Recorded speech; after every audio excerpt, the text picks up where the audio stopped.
Selamat siang semuanya, salam dan bahagia. Perkenalkan kami dari kelompok 9 akan memaparkan hasil diskusi kami dengan judul Kebudayaan dan Masyarakat Multikultural. Sebelumnya kami akan memperkenalkan nama-nama kelompok kami. Yang pertama yaitu Christina Simbolon dengan NIM 2019 015326. Yang kedua yaitu Alvin Dwi Alfionita dengan NIM 2019 015350. Yang ketiga yaitu Anggi Widyastuti dengan NIM 2019 015355. Yang terakhir yaitu Devi Poniasari dengan NIM 2019 015360. Selanjutnya yaitu teman-teman bisa melihat sistem budaya. Menurut Emil Durkheim, masyarakat merupakan suatu sistem, yaitu sistem sosial budaya, karena di dalam masyarakat itu sendiri terdapat individu-individu yang melakukan kegiatan, kebiasaan, tata cara, sehingga terbentuk kesatuan. Dengan demikian, sistem sosial budaya adalah unsur-unsur sosial budaya yang saling berkaitan dengan yang lain secara teratur, sehingga tercipta tata kelakuan yang serasi bagi masyarakatnya. Sistem budaya merupakan komponen dari kebudayaan yang bersifat abstrak dan terdiri dari pikiran-pikiran, gagasan, konsep, bahkan keyakinan. Dengan demikian, sistem kebudayaan itu sendiri merupakan bagian dari kebudayaan yang dalam bahasa Indonesia itu sering disebut sebagai adat istiadat. Pengertian kebudayaan. Kebudayaan berasal dari kata budaya, yang dimana kata budaya itu sendiri berasal dari bahasa Sanskerta, yaitu budaya, yang artinya bentuk jamak. Kata budi yang berarti budi atau akal. Dalam bahasa Inggris, kata budaya berasal dari kata kultur, dan dalam bahasa Belanda diistilahkan dengan kata kultur. Dalam bahasa Latin berasal dari kata kolera. Kolera berarti mengolah, mengerjakan, menyuburkan, mengembangkan tanah atau bertani. Kemudian pengertian ini berkembang dalam arti kultur, yaitu sebagai segala daya dan aktivitas manusia untuk mengolah dan mengubah alam. Di situ terdapat menurut para ahli. Yang pertama menurut E.B. Taylor, budaya adalah suatu keseluruhan kompleks yang meliputi pengetahuan, kepercayaan, kesenian, moral, keilmuan, hukum, bahkan adat istiadat. Selanjutnya menurut Earlington, kebudayaan dapat dipandang sebagai konfigurasi tingkah laku, yang dimana hal tersebut dipelajari dan hasil tingkah laku itu dipelajari.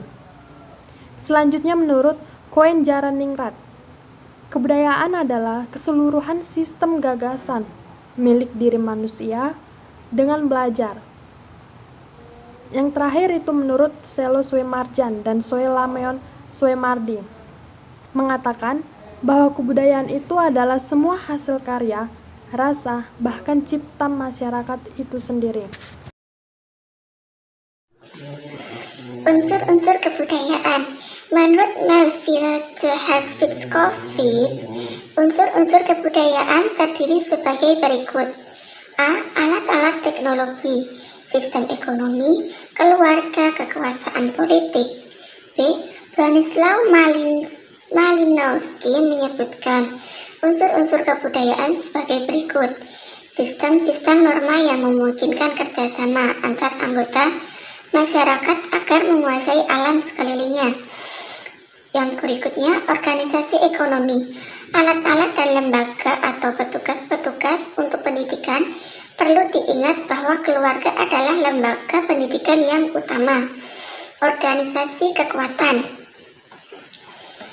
Yang C yaitu Kluckland berpendapat bahwa terdapat 7 unsur kebudayaan yang bersifat universal atau kultural universal. Artinya, ketujuh unsur ini dapat ditemukan pada semua kebudayaan bangsa di dunia, yaitu sistem religi, sistem pengetahuan, sistem mata pencaharian hidup, sistem peralatan hidup atau teknologi, organisasi kemasyarakatan, bahasa, kesenian. Tiap-tiap unsur kebudayaan itu dapat diperinci menjadi unsur-unsur yang lebih kecil hingga beberapa kali. Dengan metode Rapley-Linton, pemerincian dapat dilakukan hingga 4 kali. Substansi budaya. Substansi kebudayaan merupakan wujud abstrak dari segala macam ide dan gagasan manusia yang bermunculan di dalam masyarakat yang memberi jiwa kepada masyarakat itu sendiri, baik dalam bentuk atau berupa sistem pengetahuan, nilai, pandangan hidup, kepercayaan, persepsi, dan etos kebudayaan. Sifat-sifat budaya. Kebudayaan yang dimiliki oleh setiap masyarakat itu tidak sama, seperti di Indonesia yang terdiri dari berbagai macam suku bangsa yang berbeda. Tetapi, setiap kebudayaan mempunyai ciri atau sifat yang sama. Sifat tersebut bukan diartikan secara spesifik, melainkan bersifat universal, di mana sifat-sifat budaya akan memiliki ciri-ciri yang sama bagi kebudayaan manusia tanpa membedakan faktor ras, lingkungan alam, atau pendidikan. Sifat hakiki dari kebudayaan tersebut antara lain: A. Budaya terwujud dan tersalurkan dari perilaku manusia. B. Budaya telah ada terlebih dahulu daripada lahirnya suatu generasi tertentu dan tidak akan mati dengan habisnya usia generasi yang bersangkutan. C. Budaya diperlukan oleh manusia dan diwujudkan dalam tingkah lakunya. Masyarakat multikulturalisme. Dalam konsep multikulturalisme, penekanan terletak pada pemahaman dan hidup dengan perbedaan sosial dan budaya, baik secara individual maupun kelompok atau masyarakat. Individu dilihat sebagai refleksi dari satuan sosial dan budaya tempat mereka menjadi bagian dari satuan itu. Permasalahannya bukan terletak pada perbedaan kebudayaan ataupun pada hubungan budaya dengan berbagai corak akulturasi yang menghasilkan warga masyarakat multikultural yang multikulturalis, melainkan pada saat hubungan antar budaya tersebut bergeser menjadi hubungan antar jati diri. Masyarakat sebagai wadah dan budaya sebagai isi merupakan kesatuan yang tidak dapat, dan setiap budaya pasti ada masyarakat yang memilikinya. Masing-masing masyarakat seringkali memiliki budaya yang bersifat khas, yaitu hanya dimiliki oleh masyarakat tersebut. Misalnya dalam bidang seni, angklung dan seruling sebagai ciri khas budaya Sunda dipisahkan dan merupakan dua komponen yang bersatu. Setiap masyarakat memiliki budaya seperti tari saman sebagai khas tarian Aceh, tari barong, ciri khas tarian Bali, dan sebagainya. Unsur-unsur penyebab kecenderungan bertahannya suatu budaya. Yang pertama, unsur ideologi. Yang kedua, unsur kepercayaan atau religi. Yang ketiga, unsur seni. Dan yang keempat, unsur bahasa.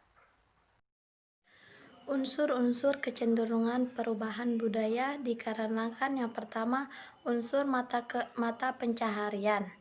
Mata pencaharian dengan sistem tradisional cenderung berubah menjadi suatu sistem yang lebih maju. Perubahan mencakup sistem produksi, distribusi, dan konsumsi.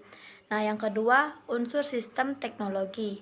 Manusia tidak dapat menutup diri dari kemajuan teknologi karena teknologi sendiri bermaksud memudahkan manusia. Kemajuan teknologi berkembang seiring dengan meningkatnya pengetahuan manusia. Nah, perkembangan teknologi dapat dilihat dari periodisasi zaman, yaitu yang pertama zaman batu, yang kedua zaman penunggu, yang ketiga zaman besi, dan kini disebut dengan zaman modern. Dengan demikian, teknologi cenderung berubah seiring perkembangan akal dan pengetahuan manusia. Nah, yang ketiga, unsur pengetahuan. Sistem pengetahuan manusia mengalami perubahan menjadi ilmu pengetahuan, ilmu bertujuan agar manusia lebih mengetahui dan mendalami segi kehidupan. Oleh karena itu, ilmu pengetahuan terus berkembang sesuai dengan perkembangan dan tingkat keingintahuan manusia. Misalnya, ilmu pengetahuan dulu menyebutkan pidato adalah sebuah planet, namun kini terbukti bahwa pidato bukanlah sebuah planet. Berikutnya, budaya dan pemenuhan kebutuhan hidup manusia. Budaya memiliki fungsi manusia dalam memenuhi kebutuhan hidupnya. Kebutuhan hidup manusia terdiri atas yang pertama kebutuhan biologis, yang kedua kebutuhan sosial, dan kebutuhan psikologis. Nah, manusia mempunyai berbagai kebutuhan agar menyesuaikan diri dengan lingkungan.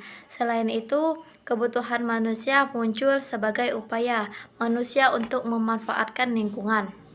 Kebutuhan manusia akan berbeda sesuai dengan tempat, waktu, situasi, dan kondisi. Kebutuhan di desa akan berbeda dengan kebutuhan di kota. Kebutuhan pada waktu musim hujan akan berbeda dengan kebutuhan pada waktu musim kemarau dan sebagainya. Nah, budaya diperoleh melalui proses belajar. Yang pertama, proses internalisasi.